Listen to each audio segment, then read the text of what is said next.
The first thing that shattered me wasn't the sight of my wife in another man's arms. It was the way she laughed. Not a polite laugh. Not the kind you give out of obligation. It was the unguarded, head-tilted back laugh she used to save for me, the one that used to feel like a private language. The music thumped through the house, bass vibrating the floorboards, but all I could hear was that sound, bright, careless, intimate. I stood frozen near the drinks table, a sweating glass of whiskey melting into my palm. The party blurred around me, clinking glasses, bursts of laughter, someone shouting over music, but my eyes were locked on them, on him, tall, confident, unfamiliar in a way that made my chest tighten. His hand rested too comfortably on the small of her back. I told myself it was nothing. That's what you do when your world trembles. You lie to yourself first. It's just a dance, I muttered, though no one was listening. My wife, Clara, loved dancing. Always had. She said it made her feel light, unanchored from responsibility. I used to dance with her in our kitchen at midnight, socks sliding on tile, her hair brushing my cheek. I used to be the reason she laughed like that. The man leaned closer, said something I couldn't hear. Clara's smile faltered for half a second, just long enough to notice if you were already afraid. Then she nodded. My stomach dropped. I scanned the room, suddenly hyper-aware of the heat, the press of bodies, the way everyone seemed too busy to notice my private unraveling. This was Mark's housewarming party. New place, too much wine, the kind of night where boundaries softened. Mark had insisted we come. "It'll be good for you, too," he'd said, clapping me on the shoulder. "You've been tense lately." Tense. That was one word for it. Clara hadn't looked at me much that evening. Not really. Our conversations had skimmed the surface. Logistics, small jokes, polite affection. We'd been doing that for months, carefully stepping around something fragile and unnamed. The song ended. Applause rippled. Clara stepped back, brushing her hair behind her ear. The man said something else, longer this time. She hesitated. Then she nodded again. They didn't return to the crowd. They moved toward the hallway. My heart slammed, so hard I thought I might be sick. I followed. The hallway was dimmer, quieter, the music muffled by distance and walls. Family photos lined the corridor, Mark and his wife, vacations, birthdays, snapshots of trust. I slowed my steps, every instinct screaming not to see what I already believed. Clara stopped outside the guest bedroom. The man leaned in, too close. I saw his fingers graze her wrist. "That's far enough," I said, my voice rough, unfamiliar. They both turned.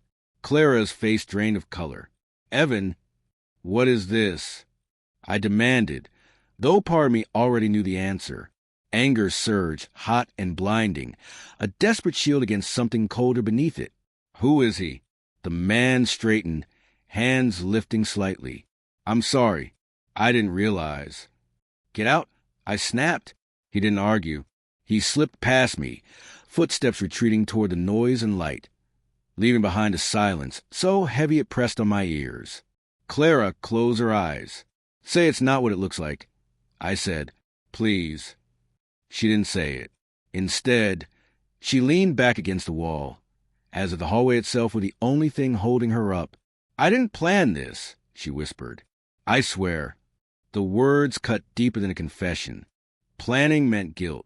This sounded like inevitability. "How long?" I asked. She shook her head, tears gathering but not falling. "It's not. There's no how long." That was the first time I laughed, sharp and humorless. "You think I care about technicalities right now?" Her eyes snapped to mine. "You don't get to talk to me like that." That stopped me.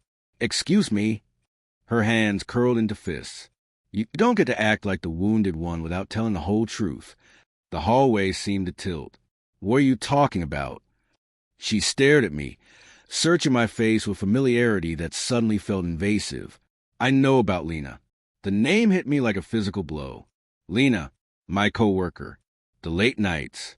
The messages I'd deleted. The lie I'd wrapped in professionalism and stress and boredom.